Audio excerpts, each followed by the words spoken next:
Welcome to Voice from the Corner with your host, Peter McDonough. Records are for DJs rock. How you doing, Ben? All good, Jim. All good, thank you. Just want a bit of advice from your Voice from the Corner as a trainer. Yeah. Obviously, I haven't even got to mention your second name. Everyone knows who you are. So, the phone rings. You've got Derek Chisora on the phone. Will you train me for Usyk? We've got 3 months. What would be your tactics against Usyk? Well, I'm going to go back and forth between what I think and certain things that I'm seeing him do. Yeah. Throughout the lockdown period or going into the lockdown period, I know that it's been a while that fight's sort of been supposed to happen and then not happen. But I noticed he spent a lot of time in with the London Shoot Fighters gym, is it? Which is like a mixed martial arts type gym. And for me, I think it's very, very, very important that he brings his physicality into the fight. And it seems to me like the fact that he's doing that, he's going to look to do so. I think that when he gets into a clinch, he needs to make sure that his physicality shows through, that he's in a position and able to get into a position where he can work. And I think that's a key part of it, forcing the pace upon Usyk, where he forces Usyk to throw when Usyk doesn't want to throw. Chisora can then punch with him, be the one to set the pace, and as I say, make sure that his physicality gets to play a part in that fight. And I think it'll be... Chisora's a big man, you know. I know against the likes of Tyson, he doesn't look as big, but stood in front of you, he's a big, broad man, and if he can bring that into the fight, he's going to have to try and bring that into the fight to have success against Usyk, because if he just sort of half commits to pressing the action and allows Usyk to dictate the pace and the distance that the fight takes place, I think it'll be a very, very tough night. What shots do you think it's Usyk with? What shots would you tell him to throw?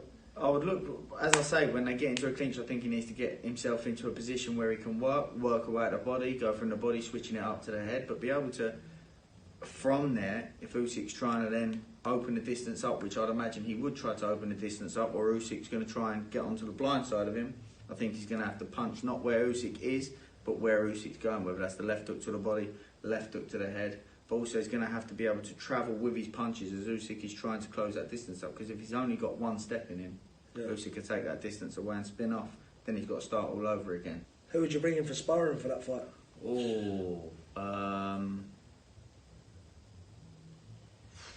There's a fighter I know that would be good work for him in Ty Mitchell. Yeah. It'd be good sparring for Chisora, for Usyk. Otto Walling wouldn't be a bad bit of sparring for Chisora, for Usyk as well. What about the phone rings and you've got... Fucking hell, my phone's busy, isn't it? You got Usyk on the phone? Yeah. And he says, I want you to train me for Whyte. Whyte for... Derek Chisora. Sorry, yeah. I think it'd be a case of... I want to fight Derek! I think it's a case of, as I say, from what I can see, Derek is looking at trying to be physical and be physical within a clinch. That says, by what I can see with the London Shoot Fighters work that he seems to be doing. So I'd be having him focused on being able to tie a bigger man up. He's wrestling, his own wrestling. Which he probably does. I bet he does do that. He probably does, to be able to nullify Chisora. Yeah. You have me confused there with the thing.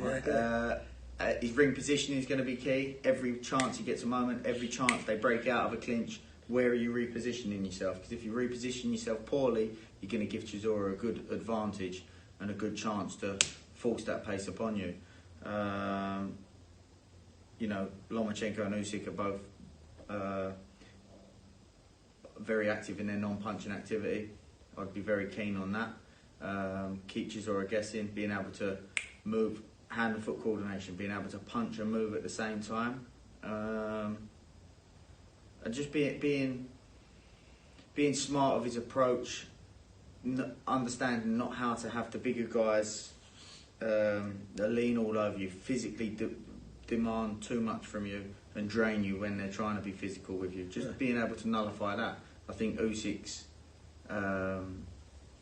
ability at distance and Chisora's ability at distance, there's a huge gulf in that already. Yeah. So they would be the key focuses from me to work on for Usyk. His ring positioning, his own wrestling and clinch work, and just being smart in the tempo of a heavyweight fight. Can you see it being a physical fight then?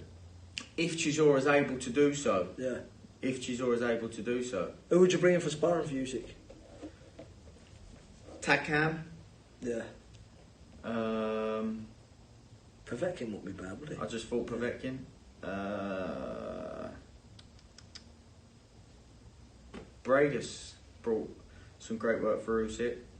Dillian Whyte would have been alright, wouldn't he? Yeah, but Dillian Whyte would be focused on his own fight, wouldn't he? Yeah. But Bradis, you know, he gave Usyk a good fight, almost with that similar sort of approach, making it a physical approach. So he probably would be good sparring as well.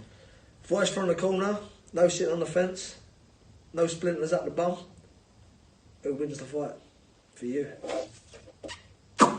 I think you're going to have to go with Usyk,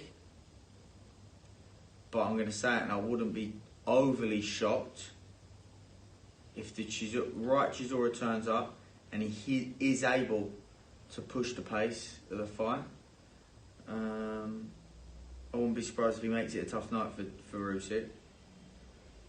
Gun to your head, who wins? Usyk. Points? Yeah.